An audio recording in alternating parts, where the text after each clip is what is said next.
Namo tassa bhagavato arahato samma sambuddhassa. Namo tassa bhagavato arahato samma sambuddhassa. Aparuta de sangamatassa tavara ye suravanta bamunjantu satang.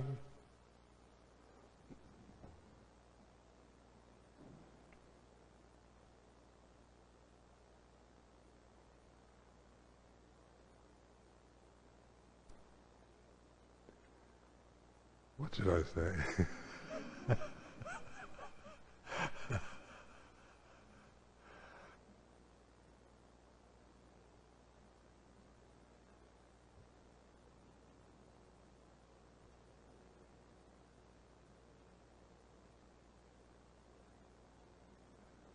So one of the joys of this temple for me is the stillness of it.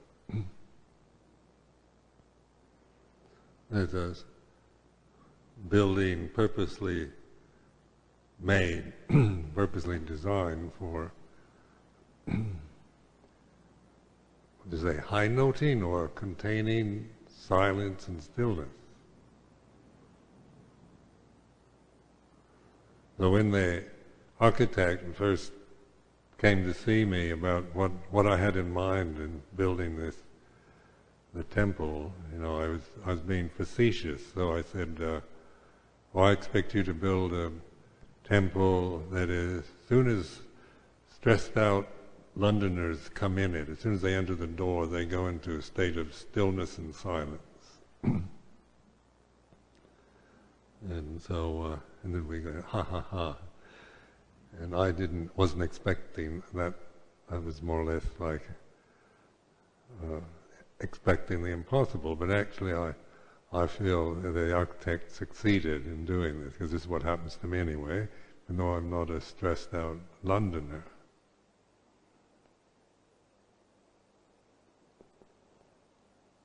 Let's notice the difference. For those of you who remember how we used to meet in the sala, in the shrine there in the sala, and even though it was quite all right, it was a bigger space than we were ever used to.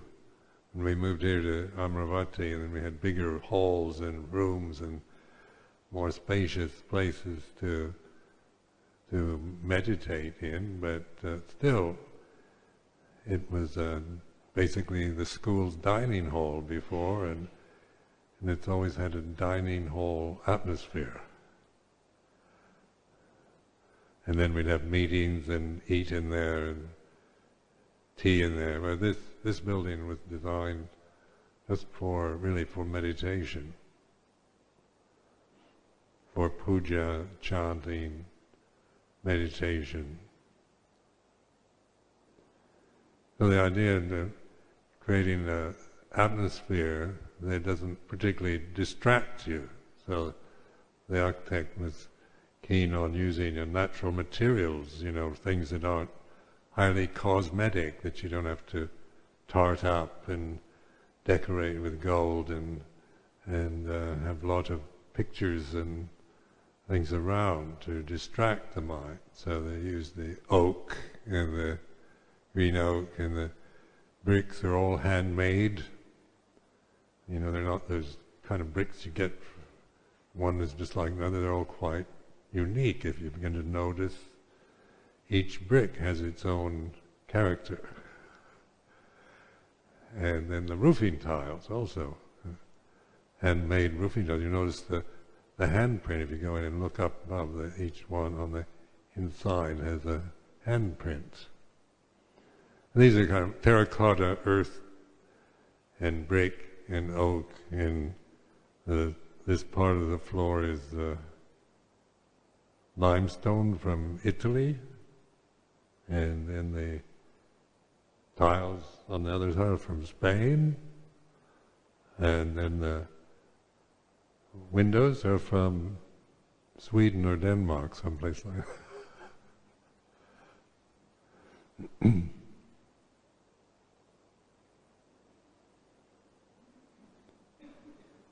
So this is creating an environment, a situation, that there's a nature itself. Unless we interfere with it or impose our will upon it, then we easily find peace or tranquility. Like we oftentimes go into forests or find looking at the sky, or in the meadows or valleys, mountaintops, waterfalls, lakes, the seaside. All these are ways of getting away from the stress of the human mind that imposes, that impinges on us, our own mind and the mind of others. You notice you go into a city that's like London, where everything is kind of man-made, manufactured, some of it quite brilliant, beautiful buildings and parks, and that. But also there's a sense of an ego, a strong sense of human beings imposing their wills upon nature. So just noticing how, the more materialistic the city, then the more strong that feeling is. And I was in Benares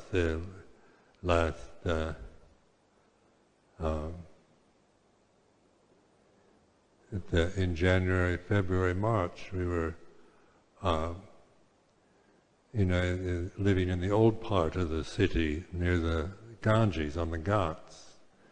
And just, even though this is a rather crowded place it's kind of almost medieval and narrow lanes, we arrived and they're having a cold spell. So we took the train from Madras, and the train was about 8 hours late in arriving, or I think 10 hours or so, because of fog. And in Madras it was nice and warm.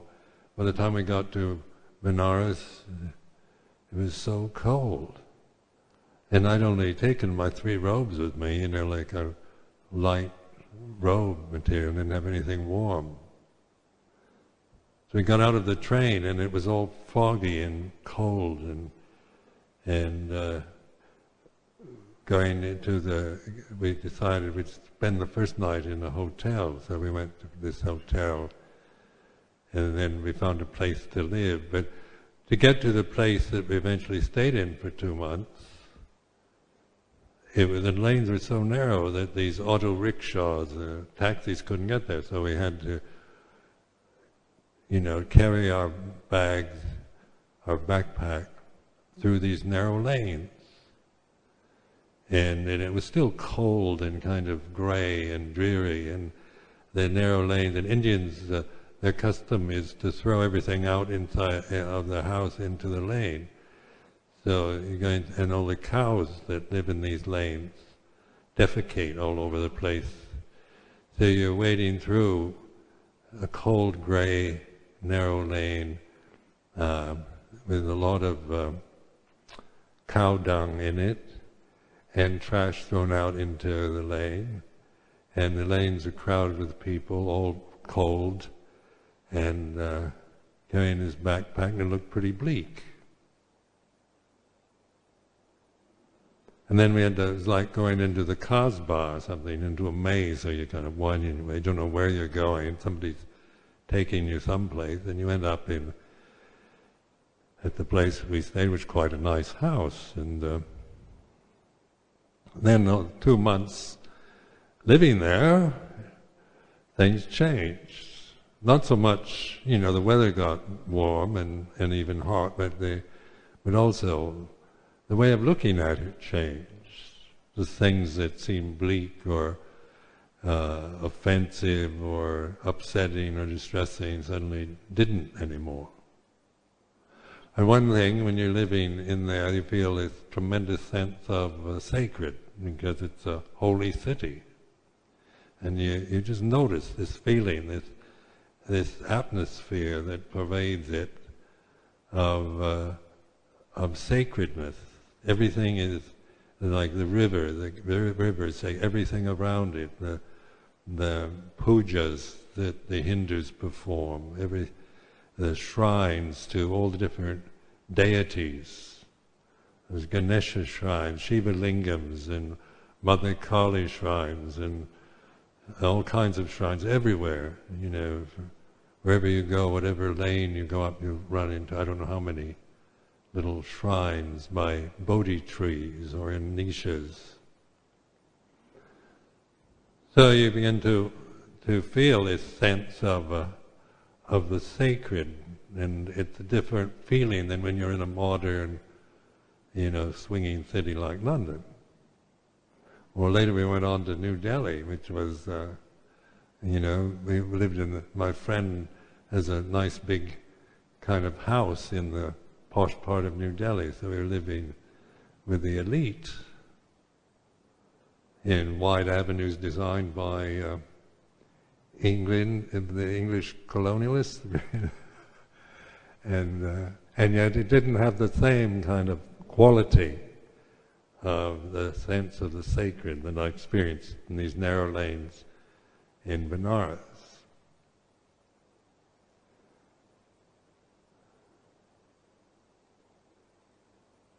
The atmosphere then of a sacred city or a holy place, like going to the Buddhist shrines in India, isn't it? Somehow you can read about them or see videos or slideshows about the holy places, but it's very different being there in person, because it's no longer you're there. You're fully conscious. Your consciousness is present with all that is there.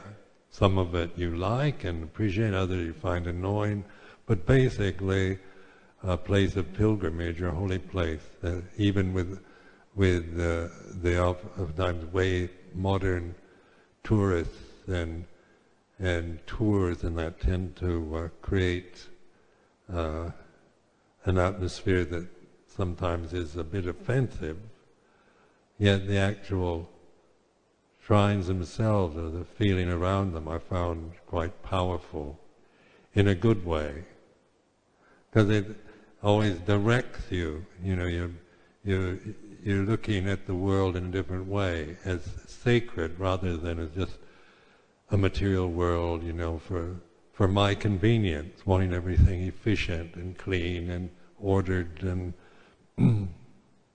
on time and everything just so, I can feel secure and I can trust that this is going to happen and the train will arrive on time and the lift will work and streets are clean and we don't allow cows to wander the streets in London. It's forbidden. Not in India.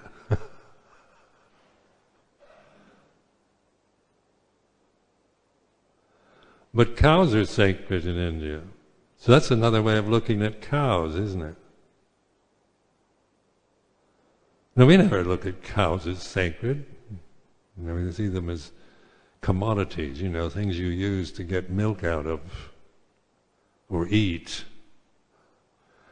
So the kind of materialist mind, you see a cow and it belongs in a pasture, and then it's used for our convenience. But in India, cows are sacred animals, so they're respected and they kind of wander freely around, even in modern cities like New Delhi.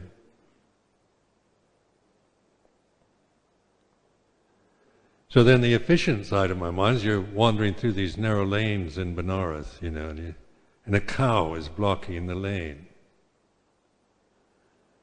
And you've got to maneuver around this cow, and everybody's doing it in their own way. And then my efficient Western mind says, they ought to outlaw cows on these lanes. They shouldn't let cows wander these lanes. That's how I first felt, because I wasn't used to kind of squeezing my body by the rear end of a cow through a narrow lane. And afraid something might spill out on my robes.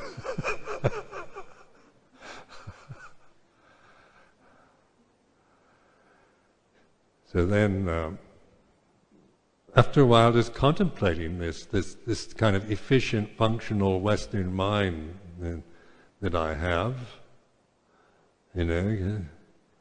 it always tends to complain when things aren't. If there's a cow in the way, it'll complain about the cow, and then want to make a law to outlaw cows in these narrow lanes, because cows belong in pastures, don't they? And everybody knows that. But everybody in India learns to accept this, so you find the people just learning to live with cows, learning how to walk around them, and after a while, as I stopped this grumbling tendency and just accepted, I began to rather like it, in fact.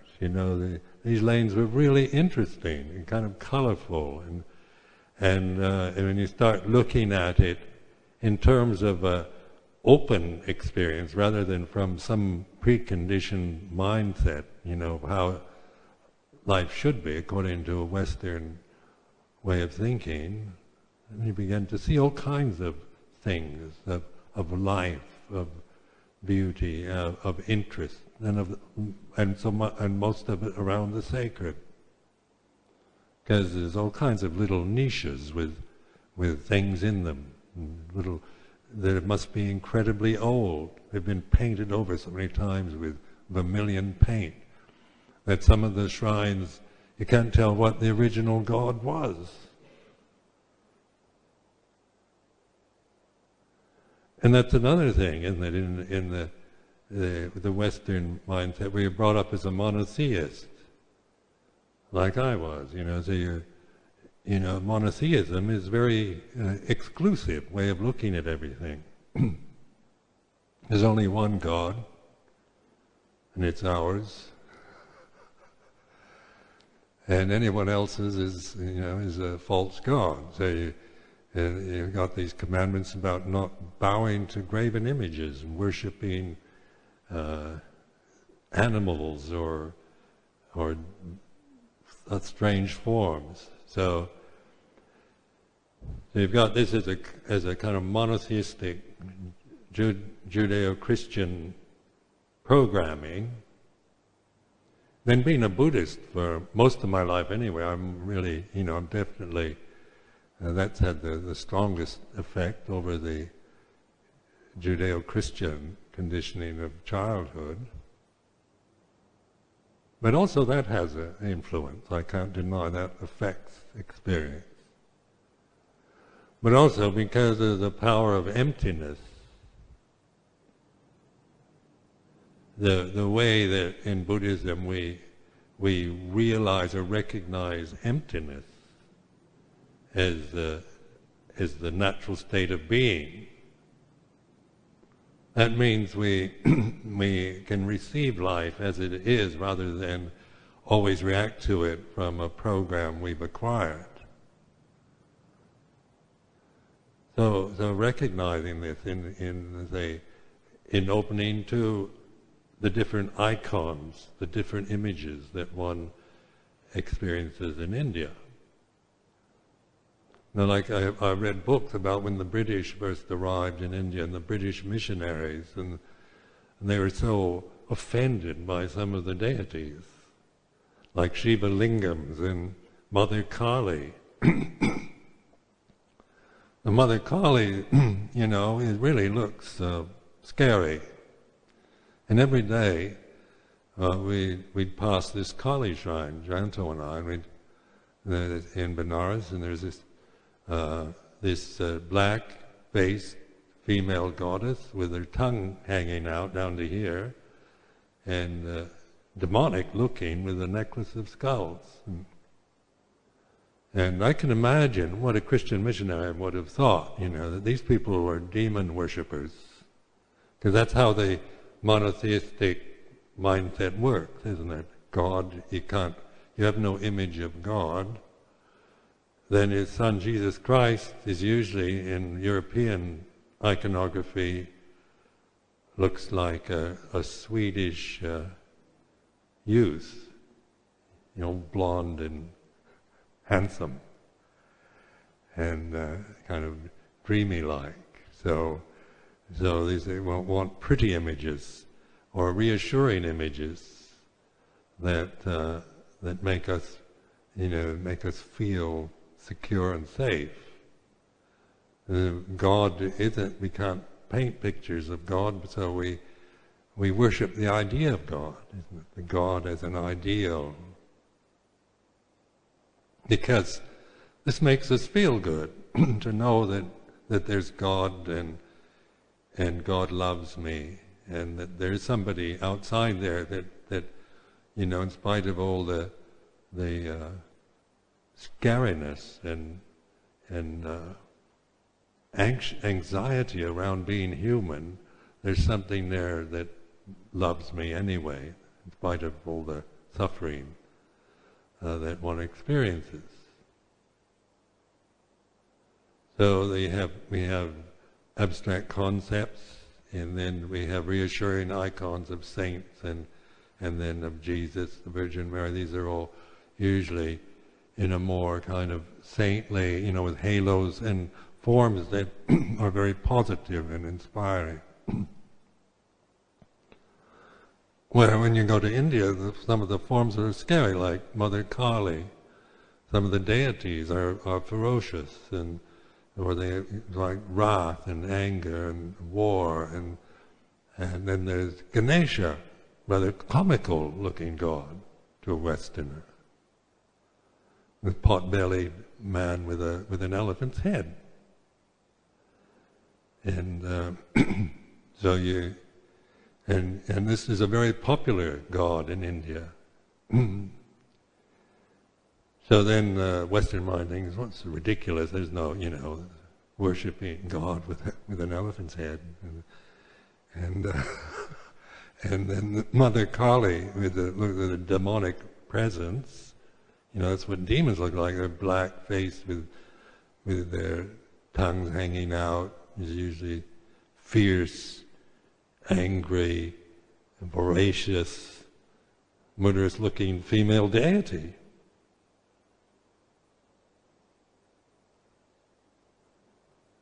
So, this is, I've just reflected on my own experience of this, because I've been to India many times, and I have a great interest in Indian culture anyway, so I find it fascinating. And just seeing the transformation over the years of the original, say, WASP, white Anglo-Saxon Protestant mindset, letting go of that to a more open way of looking at things. And then I noticed during these 2 months in Benares, walking past the Kali shrine, I began to feel a real sense of the sacred in that everything's sacred in India. Everything. There's nothing that is not sacred. Can you say that? Nothing is not sacred? 2 negatives. Well, I think you understand. And so the world around you, you're in an atmosphere that isn't divided into sacred and profane, but in an atmosphere, in a culture, and a city, a sacred city, where everything is considered sacred. That doesn't mean they aren't kind of worldly and corrupt and violent and unpleasant things, but it's recognizing that the basic reality is a sacredness of life, of being, of consciousness, of presence, of here and now, rather than seeing it as just abiding in some special shrine or temple or holy place, some spot you go to. The whole river, the Ganga River, is sacred. And yet they throw everything in the river. Now in Benares, you go out in the river and you see, one thing that's very nice about Benares is that there's not much motor traffic on the river. So they have all these boats where the boatmen, right, they're always after you to take you out onto the Ganga, and row you up and down from the Asi Ghat down to Rajghat. Now it's quite several miles long in rowing this length from one end of the Ghat to the other.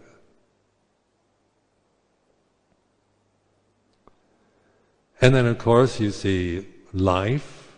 There's so much life on these Ghats taking place. The whole panorama, the whole spectrum from A to Z is busy happening right in front of your eyes.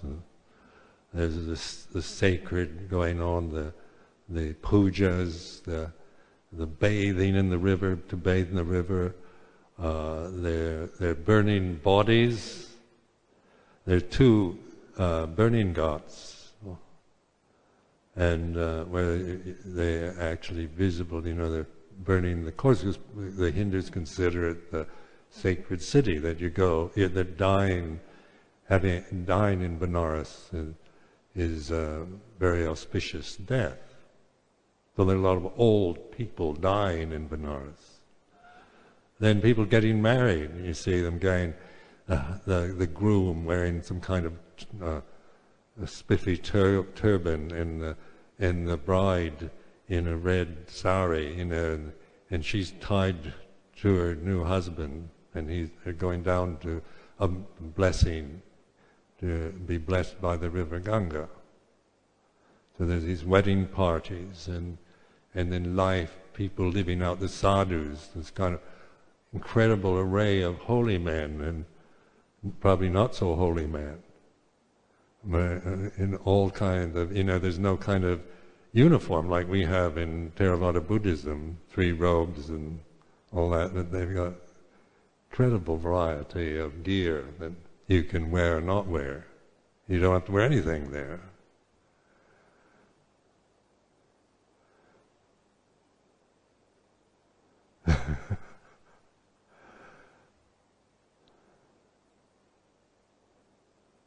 So it is quite an experience for the senses. The smell of incense, of feces, of rotting corpses. You see corpses of animals of buffaloes or cows. They get thrown into the river. There was a corpse of a pregnant woman. They think when a woman dies in pregnancy, then they just throw them into the Ganga River, or a baby, or a holy man, are thrown into the river. So these corpses, you see, human corpses decaying in the Ganga River, and then you hear all the sewage, and that goes into the Ganga River. And so you think, how could it be holy? It's got all these disgusting things going into it. That's the Western mindset, isn't it?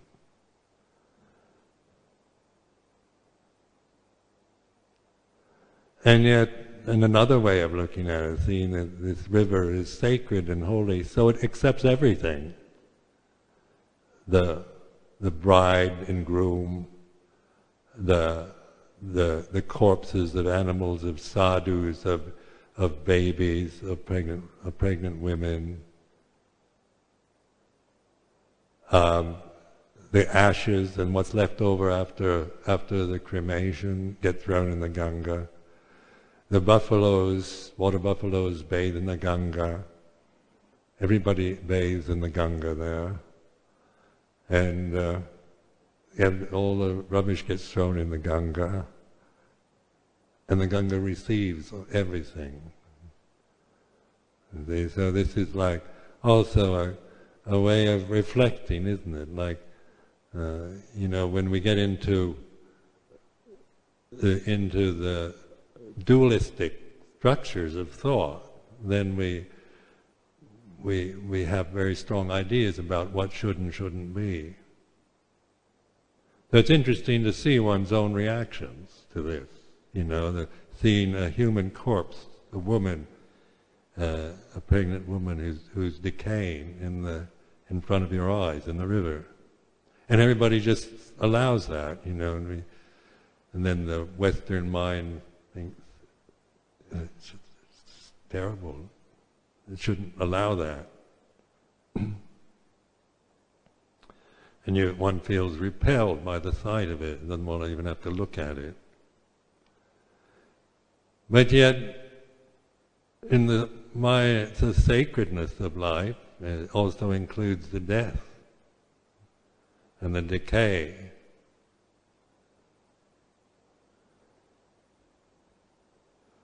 And this way of reflecting opens up, this kind of getting out of this trap of dualistic thinking, where we're always passing judgment, where the complaining begins, isn't it? Complaining always comes from thinking about life. It shouldn't be, it should be like that, shouldn't be like this, it's not fair, I don't like it, it's not right. And then we endlessly create a misery for ourselves because of the way we're thinking.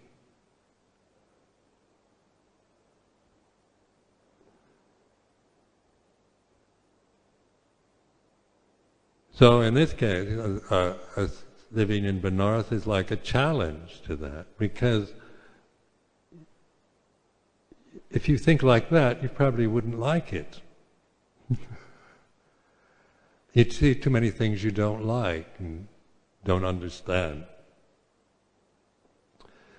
But in the emptiness, then say, when one abides in emptiness, stays in the stillness of the mind, in the consciousness, then it's in a receptive state. So it receives it all. It's open to the whole range of experience, the good, the bad, the beautiful bride, the rotting corpse, the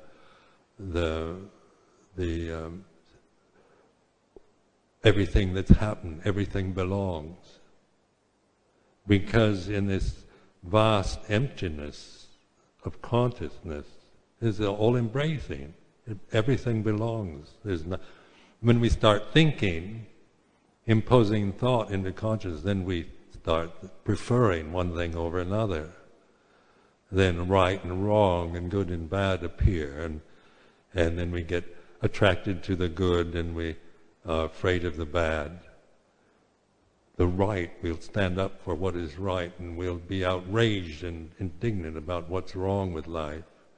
So we get caught in reaction, emotional reactions to the thoughts that we create. This is right. This is what should be. This is wrong. It shouldn't be. It's bad. It's good. I like and I don't like.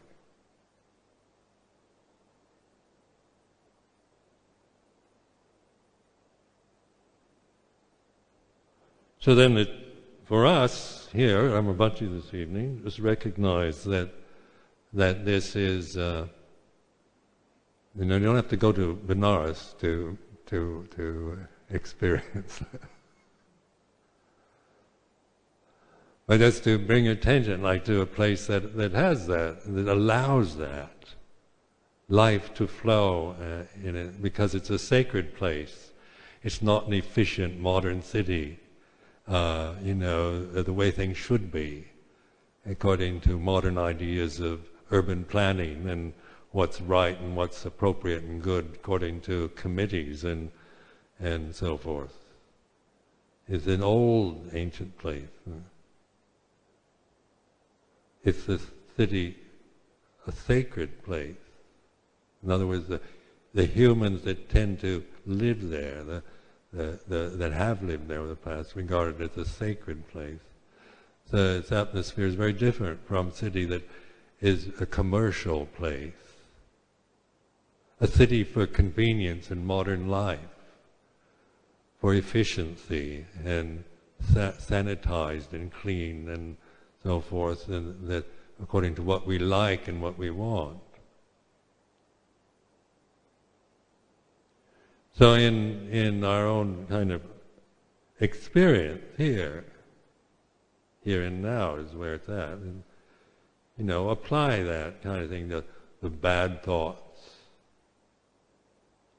the good thoughts, the clean thoughts, the dirty thoughts, the emotions you have, hatred and anger, fear, jealousy, greed, desire, doubt and worry, insecurity and uncertainty. They all belong in the present. If they arise, then that means that they belong in the present. Allowing things to be what they are. And in order to be able to do that, you have to have that confidence in being the knowing, in being aware, in the emptiness, in the stillness of the present moment, rather than just someone who's trying to control your mind and make it right or pure, make your mind pure, make your mind tranquil. Get your samadhi, and get rid of your defilements. Get rid of your childish emotions, your fears, your neurotic fears and your hang-ups, your passions, your madness. and you try to get rid of all that, and then you're trying to get enlightenment, nibbana, goodness, be filled with metta and compassion. So these are all thoughts. The thought of metta and karuna, these are thoughts. So if you've noticed, sometimes you can be very attached to the idea of compassion and be very angry with people who are not compassionate, that you think are not compassionate. Everybody should be compassionate, order you, Because when we're attached to an idea of compassion, it blinds us, We hold it up as some great thing, and it is beautiful, it's inspiring as a concept. And so we hate people who we feel are not compassionate. Kill the forces of evil. The United States is busy doing that. The Taliban, the Al-Qaeda, Saddam Hussein. Gleefully they killed Saddam Hussein's son last week. And, it's just killing off the evil forces in the world. And it's rather frightening when you think the karma of all this, what's going to happen, as the United States righteously marches on trying to destroy evil, but acting on the very ignorance that evil thrives on.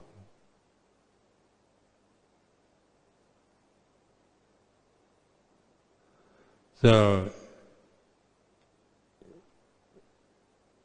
recognize that consciousness, we're experiencing that right now. You don't have to try to find it. Consciousness is here and now.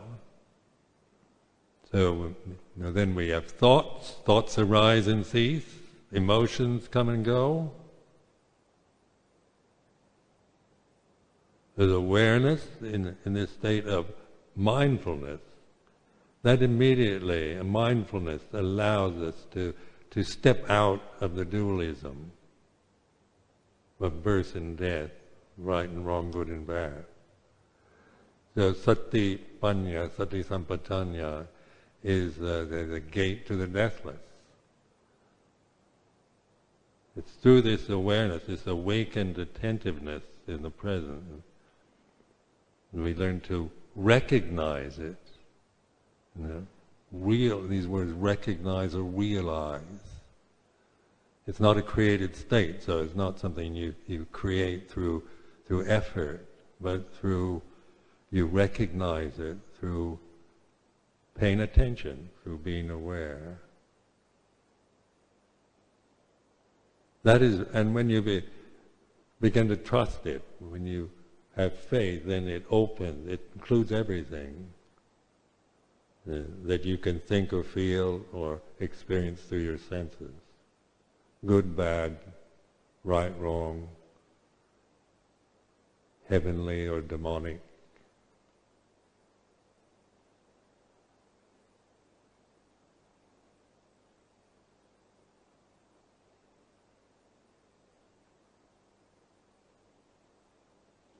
So the real testing grounds is with your own mind. How, the practice is always here and now, not thinking, I have to go to Benares now to really... But, the practice is now, not... Well, don't postpone it for thinking that you're going to be able to do it somewhere else. It's an ongoing challenge, isn't it? Because we forget. It's easy to fall back into the old complaining, whinging habits we have of thinking how it should be and shouldn't be, and what I like and don't like, and what I want and don't want.